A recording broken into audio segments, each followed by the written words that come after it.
are now listening to the War Report Podcast Network.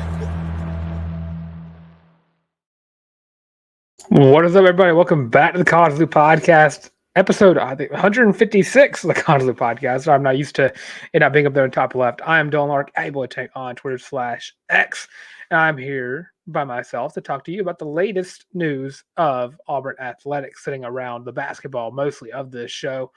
Tim the Toolman Taylor, what is up, man? Thanks for stopping by at the stream. And to start off, we're going to talk about Auburn basketball's huge win over the Ole Miss Rebels yesterday.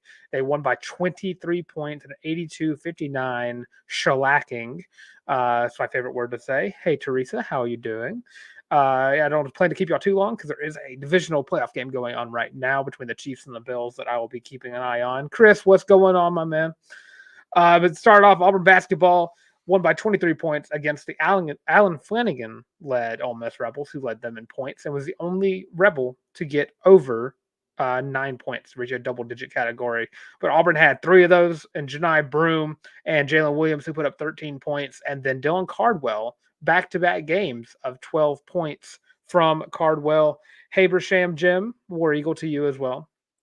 But going through, Auburn hit on all cylinders last night against Ole Miss Rebels.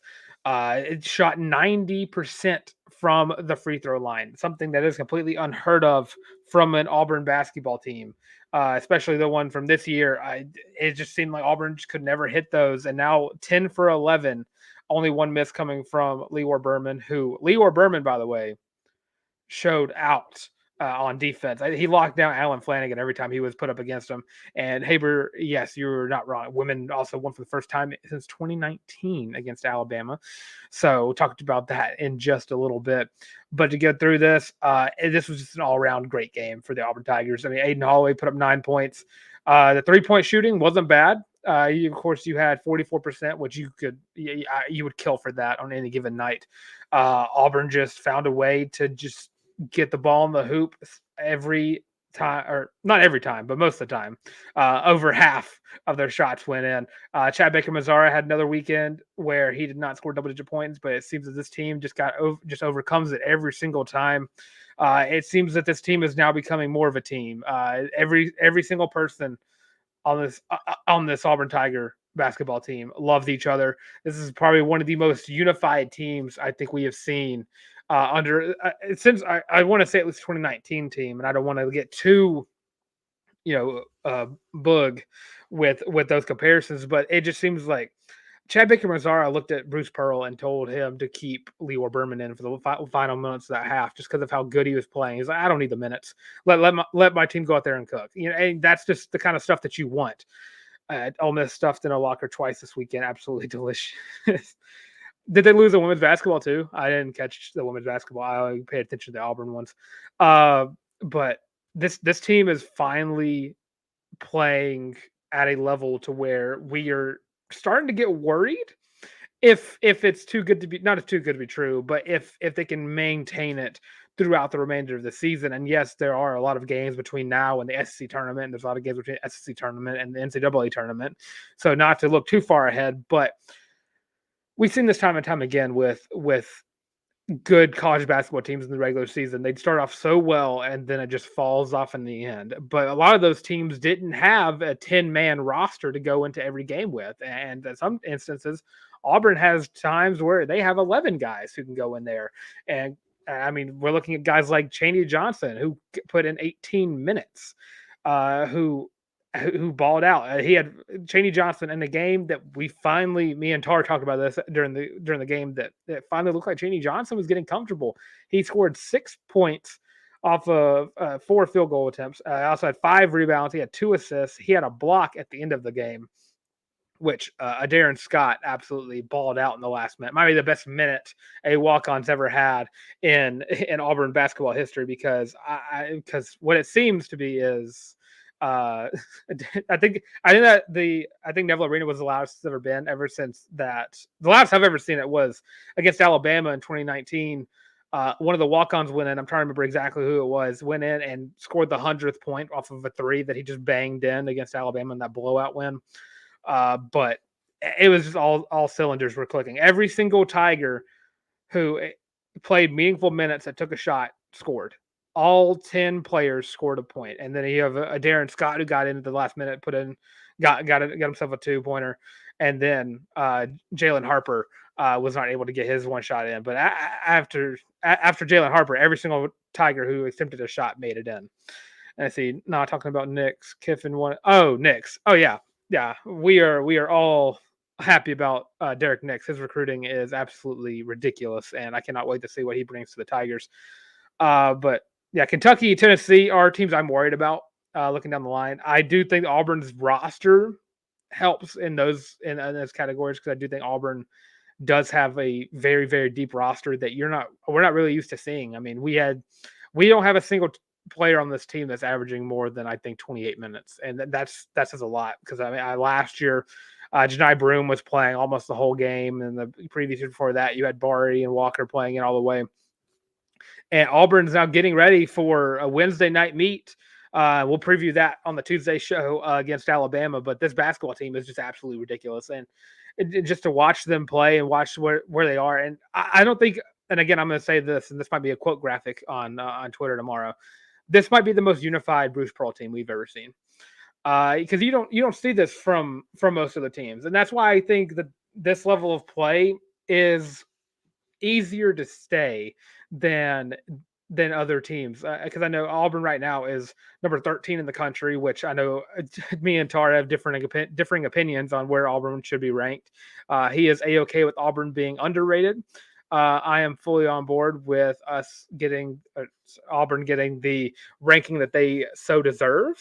That's what I'm fully on board with. And with the few top 10 teams losing this weekend, that definitely helps. So the AP poll, I think, comes out tomorrow, maybe. I think it's going to be way different. It's going to be in the top 10, or at least it should be with the level of Auburn. Because I think it's 10 games in a row by double-digit points, or at least every single win this season's been by double-digit points. Something crazy like that you're seeing for the first time. Not for the first time, I don't say that, but seeing it's a rare occasion to see a team do and come out every game and just be absolutely just balling out in all cylinders. And if one level of the game is not working, the other, there's another one that's working tremendously well. We're watching the best version of Dylan Cardwell I've ever seen, and I'm just gonna say hot take. Dylan Cardwell might be a top 3 center that Bruce Pearl's ever coached at the level he's playing right now. And I don't want to I'm going to knock on wood in case anything were to happen. But this is going to be, I think Dylan Cardwell has developed very, very nicely into a established piece onto this team. And I heard someone say he has another year of eligibility, which would be awesome. But I don't think he does. I do think unless I guess COVID year maybe. I don't know if he was here or not, because I think he's a senior. He just graduated. He might have another year. I don't think he does. But if someone wants to check me on that, that'd be awesome. Because eligibilities are now just a thing I'm not too far aware of ever since the COVID happened. And just absolutely just threw the NCAA for a loop on eligibility. But seeing this level of play from the entire rotation is just awesome. And he's bringing a good message to everyone that spells their name Dylan correctly. Dylen is the only correct way to spell Dylan. And Dylan Cardwell playing at a high level proves that. If you spell your name like that, that means that you are going to ball out. Back-to-back games for Dylan Cardwell, scoring 12 points, his career high, and tied his career high within just a few days of each other. But Tim Tollman Taylor says, for sure, I think we'll be fine, though. Wednesday will be an all-timer. Bama tickets normally go for less than a Big Mac, but they're $60 for the Auburn game from what I've heard. Yeah, from what I've been seeing, Auburn fans are pretty diligent on the airplane hangar that's been going on. I know that I was asked if I wanted to go, but I do work in the education system. So me going all the way up to Tuscaloosa for a 6:30 tip and then driving all the way back that same night, then waking up at 6 a.m. Would not be very, very good for my mental health, I will say, or just my physical appearance as well, going into the school. But This is if you want to see Auburn play Alabama, I think this part, and you want to save a little bit of money because I know the Auburn Alabama game, and I think it's the Iron Bowl of basketball. I don't know why I'm calling it Auburn, but the Iron Bowl of basketball in Neville Arena is going to be like $160. So if you want to see an Auburn, if you want to see the Iron Bowl of basketball and you want to watch it in an airplane hangar with some nice acoustics, $60. You can go to Tuscaloosa, pack the airplane hangar. And it'll be a fun game. I do think Auburn matches up pretty well, and it'll be a first real test. I don't want to say it like that, but first true test of a team that I think we've seen the best of. I do want to say Ole Miss, not the best team in the world. Definitely a team I thought was fraudulent from the get-go, and that was evident from the fact that they were on a 2-game skid in the SEC. I believe losing to I think LSU and Texas A&M, I think. Or not Texas A&M. Was it Tennessee or Texas A&M? I'm going to look that up while I'm talking and jibber-jabbering. Tennessee, yeah. There we go. So, yeah. And Dylan is a machine. Stock on Dylan's going through the roof, as is he. UK 10, Auburn are at the top. I'm concerned about Bama because they want to rebound from their loss. Yeah, them losing by 20 hurts. Not in the sense of me watching them lose by 20, but more or less. I never want to play an Alabama team after a loss like that, and I see this in football too. I don't like Auburn. I don't like Alabama playing Oklahoma the week prior to the Iron Bowl because I don't want Oklahoma to kind of do something stupid, or not do something stupid, but get a huge win, and then Alabama comes in the Iron Bowl with something to prove. I do think Auburn does match up very well in terms of I think position wise. I think a lot of those arrows faced Auburn. Or I think a lot of those positioners face towards Auburn and that meet. And I think with Janai Broom, Dylan Cardwell coming in, you're not really skipping a beat.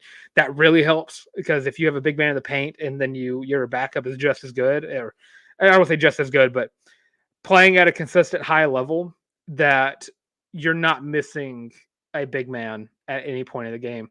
And of course, you have Jalen Williams, who is absolutely balling out every single game he stepped on the court. He switched on a motor halfway through the season already and turned over. And I've heard people talk about him being a potential SEC Player of the Year candidate. And I completely understand that. He's had 2 perfect games this year. It's just absolutely ridiculous to watch what Jalen Williams can do and being an offensive weapon that he is. And then, of course, and this was the first time in a while Jalen Williams didn't really light up the scoreboard because everyone else was doing that for him. He didn't have to take over in a game like this. Janai Broom, Jalen Williams kind of put 13 points.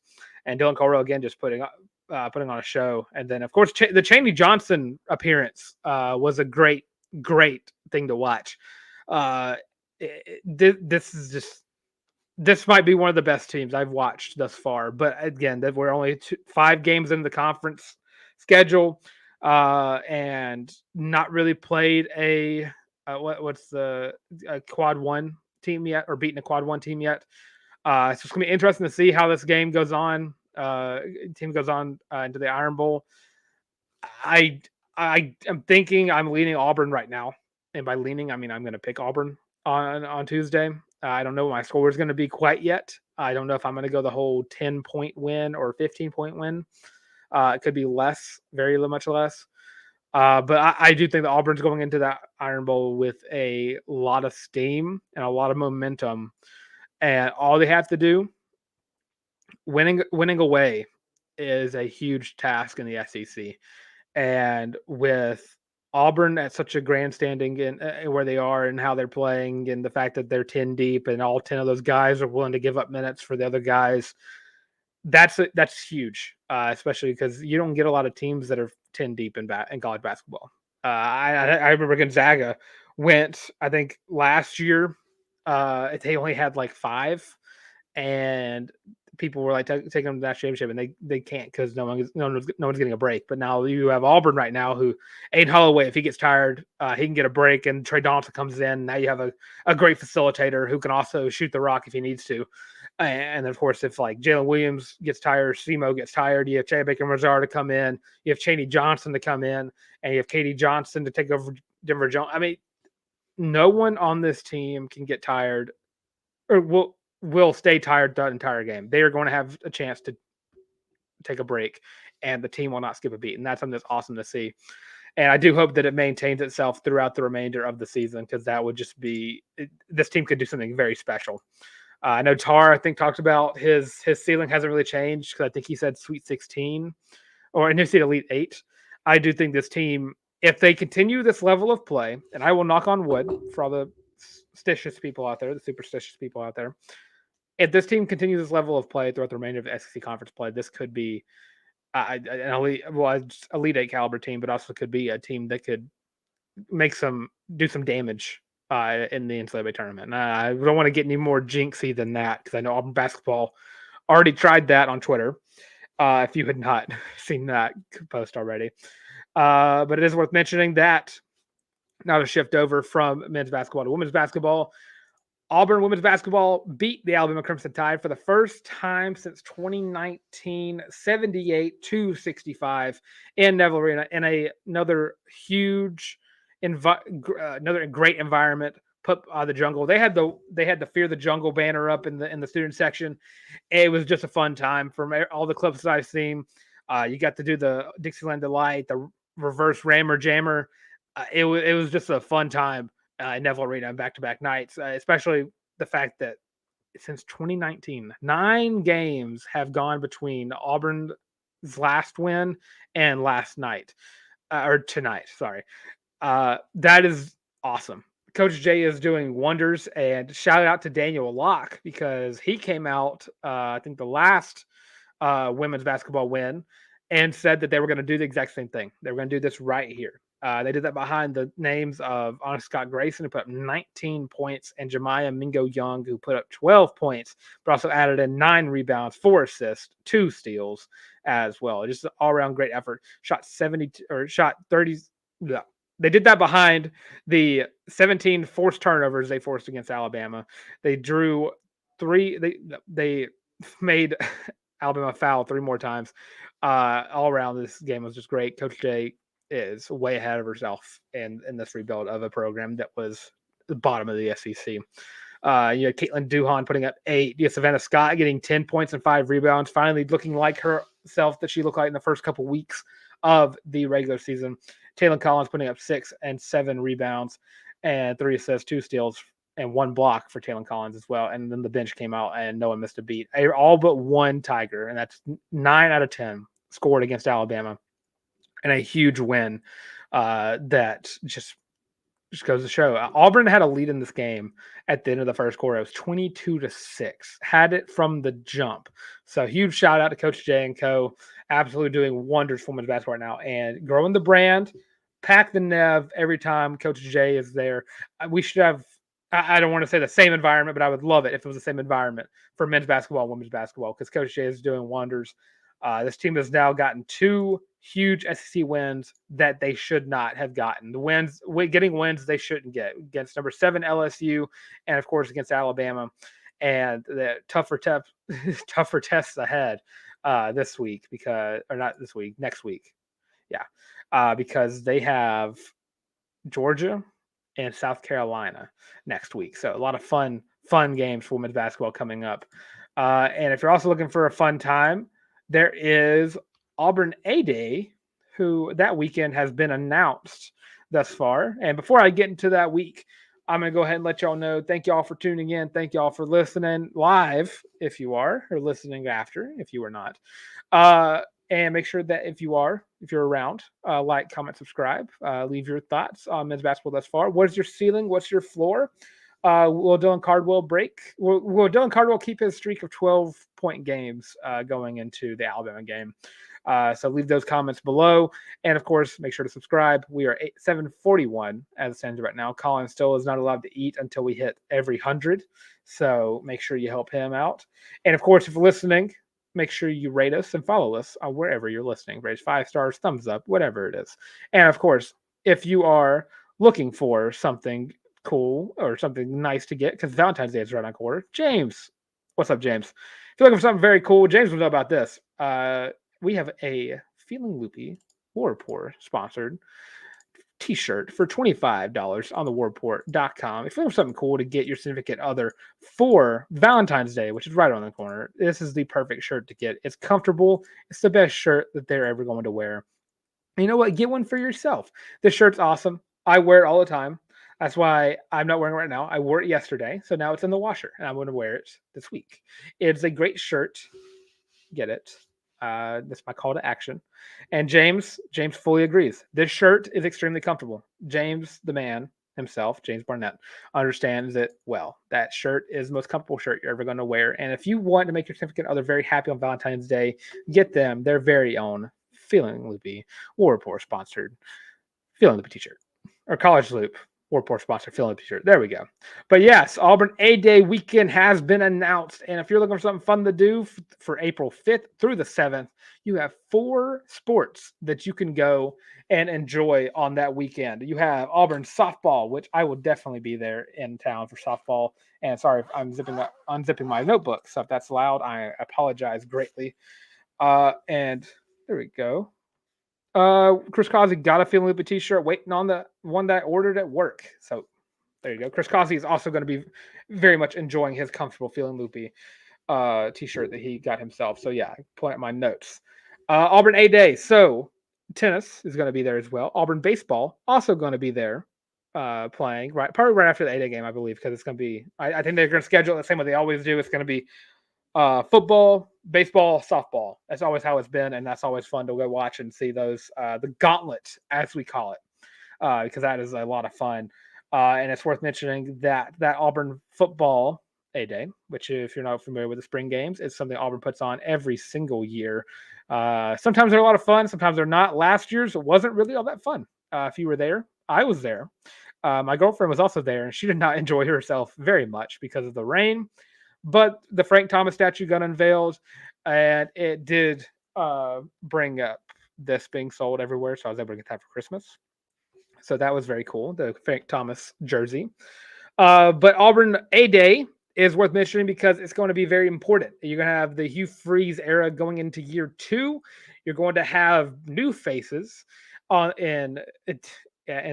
the Auburn Tigers. Sorry, I'm tripping over all of my words.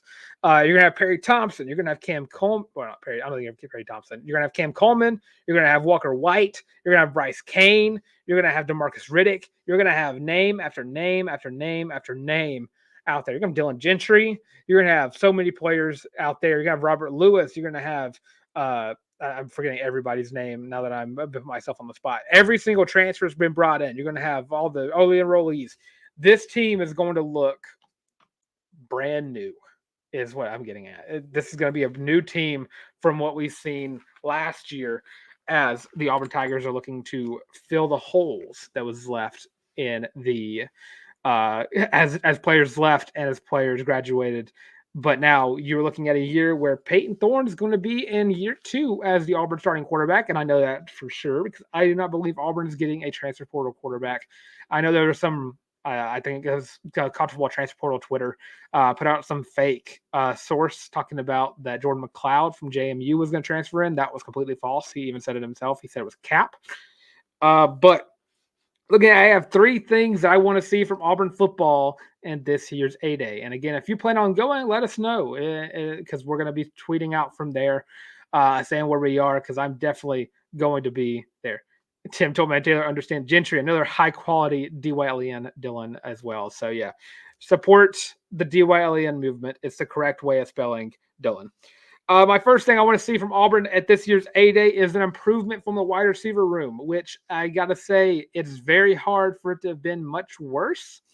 And I'm doing that begrudgingly because I know there's probably an option that it could be, but I don't think it will. Because with Cam Coleman coming in, you definitely have a high level of talent. Robert Lewis coming in, Jay Fair remains. So you have some continuity in that wide receiver room with Jay Fair and a few other guys like Camden Brown. But you're bringing in high-quality players that you needed. Sam Jackson, the 5th, is coming in at that wide receiver room as well. And that's all I need to see. Peyton Thorne isn't going to be a guy I'm going to be looking at to see a lot of like improvement out of him because then again, it's an A-Day game. He's not really under any pressure. So we're going to have spring practice for. He's going to have some kind of pressure coming in. But you don't want to hit the quarterback. So let's not do that. And it's see, Chris Gold, I'm glad this cold is making an exit. It's supposed to be rainy in the mid 70s here in the middle of Georgia later in the week. I'd rather it be rainy and 70 than cold than windy and 25. That is my Dill thoughts of the day. But yeah, improvement for the wide receiver room. I need to see separation. I need to see route running improvement. I need to see intermediate passing. So that's not something that we see very often from an Auburn Tiger offense. It's not something I have seen very much in my 23 years of being an Auburn, almost 24 years of being an Auburn fan. So need to see improvement from the wide receiver room, and that starts with, of course, seeing if Cam Coleman is the truth. And yeah, I'm of course doing this before spring practice even starts, so I don't want to get too edgy with my things. My second thing, I want to see unity in an inexperienced secondary. We are losing, and I'll get to these two guys in a second: DJ James, Jalen Simpson, Nehemiah Pritchett, and Zion Puckett. Out of the secondary, all going to the NFL draft. Now you're looking at guys like Keontae Scott, who's the only veteran left in the secondary to move to the outside. You have Kyan Lee returning for his true sophomore year.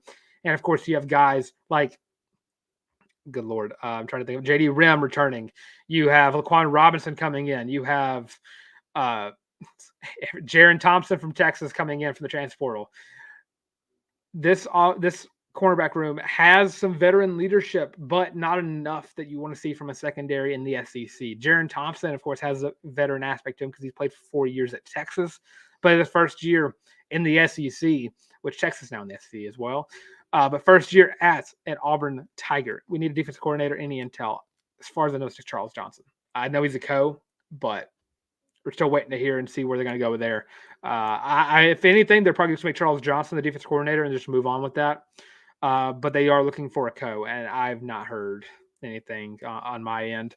Believe me, if we find out, we'll be the first to mention it, and we'll be talking about it whenever it happens. But yeah, unity in the secondary. You need experience. And right now, Keontae Scott, Kyan Lee, your only true experience as an Auburn Tiger. JD Rim has some, but not a lot of playing time. He's only really gotten in after due to injuries. But now you're looking at those guys. And going into this season, I mean, this is going to be the true test because we've talked about it all the time. Running back, cornerback, that's the two best position Auburn has to offer. And now you have to make sure you're not putting your foot in your mouth when you say that. So huge game for those guys. I know that's going to be battling out between each other, trying to see if the wide receiver room has improved or the defensive back room has improved. So we will see that as well. My last thing that I have for Auburn's A-Day game is, and I know that it might be hard I was kind of debating which side of it I wanted to go on, but I'm going to go with I would need the offensive line to win those battles in the trenches.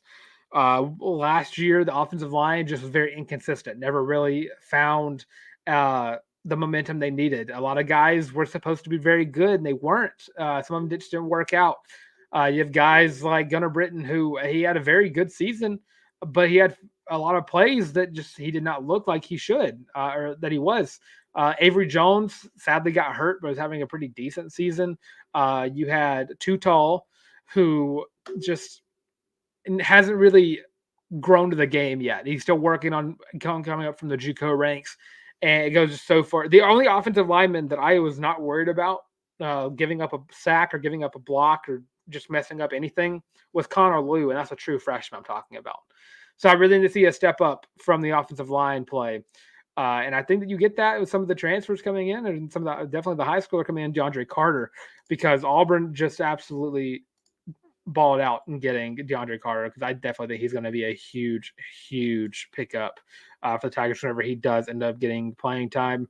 And of course, you had Percy Lewis from Mississippi State. I do think he's going to be on the offensive line as well. So yeah, I also would love to see it. The defensive line got some pressure, but then again, it's an 8-day game. The pressure doesn't really matter because, of course, he can't get sacks. And I've seen players break off of the two-hand touch thing and just rush for 15 yards and counted the 15 yards. So I just want to see improvement from the offensive line. And I believe every Auburn fan can believe in that. Let's see. I'm torn between Lane Kiffin's brother and DJ Durkin. Where's Durkin now? I can't. Is he? I can't remember exactly where Durkin is right now. I know Kiffin is with his brother. I just don't want to settle for mediocrity again. I think this. I think Charles Johnson and the staff that he's put together now. I think it definitely exceeds that of last year's. I definitely think that going from Charles Allen to from Ron Roberts is an improvement. Because Charles Kelly, sorry, is just a better recruiter than Ron was, and I think it's going to mesh well with the players a lot better than Ron Roberts did. And then last few tidbits that are going to get us out of here. Jalen Simpson, DJ James have accepted invitations to the NFL Combine. Two of Auburn's best defensive backs last year. Kind of surprised I didn't hear nothing about Nehemiah Pritchett getting an invite to the Combine, but I definitely think that he should. And a few of the guys that I think this is the only two guys I really expect Auburn to I expect people to draft early on. And that pretty much seals the deal right there. Jalen Simpson, I think, has got a higher chance of getting drafted earlier than DJ James because I think they have the season panned out. Jalen Simpson definitely earned that right, leading Auburn in interceptions. Had a 4-game stretch where he got an interception in every game.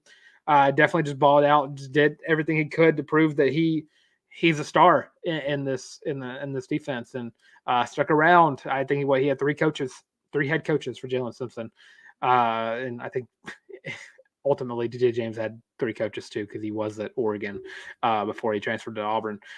But those two guys definitely have that day late. I don't know if that one is late day 1, but day 2 level grades on them. I don't know if any other Tigers get drafted. I know a few other guys like Avery Jones, Gunnar Britton, and Shane Hooks.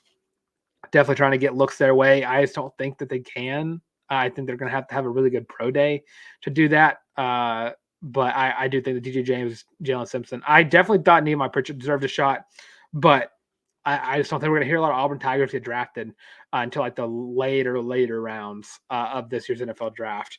So it's going to be a lot of fun. If you don't watch the Combine, I do, but I'd be looking where Auburn, Carolina's going to be looking for a lot of talent in the second round because we gave up a first rounder. Not very happy about that. Still not very happy about that. But I enjoy watching the Combine, and of course, we'll have coverage of how those two performed at the Combine when it happens. And I believe that is in March. I don't know the date, but I know it's in March. And the NFL draft is on the 25th through the 27th, which for the first time in forever, the NFL draft is not on my birthday. So that's huge. And then we also have some gymnastics news. Auburn Gymnastics lost to Florida, number 7 Florida, on Friday. Lost 197.325 to 197.025. Lost by 0.3. And it really happened because Auburn struggled at the vault and the bars, which bars was a huge factor in that, losing by like 0.2 something. Auburn just did not have the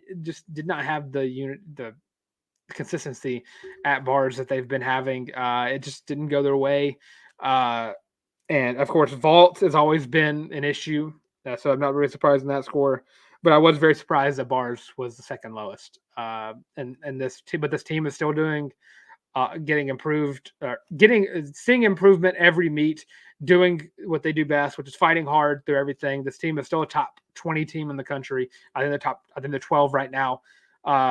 Auburn Gymnastics is really good. They're playing in the toughest conference in the country in literally every sport, especially softball going into 2025 or 2025 the next season. That's going to be really tough. But gymnastics fighting hard, doing what they do best, and can't really ask for much more than that. And I know it looks tough right now in the box score. Gymnastics is the only sport out of all of them where losing isn't like do or die. Definitely need to see some wins, but I think they're doing enough right now to show that they are going to get there. They're just not going to be at the top of the SEC, like with the Floridas and the Kentuckys of the world. But definitely seeing improvement every single meet, and that's exactly what Grable wants to see. And then last two tidbits, I got to talk about Maddie Penta by D1 softball was named the number 9 player in college softball. Absolutely masterclass every time she steps up to the plate or the mound per se. Maddie Penta again, just coming into her last season I believe, and just going to do what she does best, which is strike out whoever steps up to plate. She does that every single time. She deserves a number 9 rate. She deserved pitcher of the year last year, but they did not give it to her. So, Woot just got home from the ladies. Whoop Bama's butt. Leanne, you were not wrong. That was huge. First time in 9 games. But yeah, Auburn softball starting off next month. Auburn baseball starting off next month. So if you got nothing to do for weekends, there are going to be 3 or 6 games going on. If you're lucky, 3 sometimes. Sadly, my birthday weekend, there's not going to softball and baseball are going to be out of town. So that sucks. But yeah, if you're looking for something to do over the next few months, Auburn softball and Auburn baseball are definitely in season as it stands right now. And the last thing I had to talk about today, Eduoard Julien named a top 10 second baseman in the MLB a year after getting, or not a year, but the season getting his chance to play from the minor leagues, stepping up and then absolutely balling out every single time he gets on the field. Now getting recognized by the MLB as a top 10 second baseman in the MLB. So huge ups for Auburn Tigers and the pros. And hopefully 2 more added to the pros level with Jalen Simpson and DJ James getting that combine invite. And I will say with that, I don't have very much. So if you have any questions about Auburn Athletics in general, I'll give it a couple of minutes and let y'all kind of ask those questions, ask away. But if not, I'll go ahead and let y'all get out of here and we can go watch the rest of the Chiefs-Bills game, which has the Bills up by 4 points with 6 minutes left to go in the first half. So if y'all got nothing to ask or talk about, any more talking points, I will let y'all go enjoy your evening. So I'll kind of just talk about anything and everything regarding Auburn Athletics because we are now 37 minutes in. And Leanne, I was glad you got to see Auburn, that environment happen again. I think, were you at the LSU game? I believe you said you were, because I think you have season tickets. Because now you've seen 2 huge home environment wins for Auburn, for Coach J and Co. Because that brand is just being grown every single time they step on the court together, and that team is just a lot of fun to watch this year. So let's see. Well, with that, I'm just gonna sit there and wait and see if anybody comments or asks a question. Give about a couple more seconds.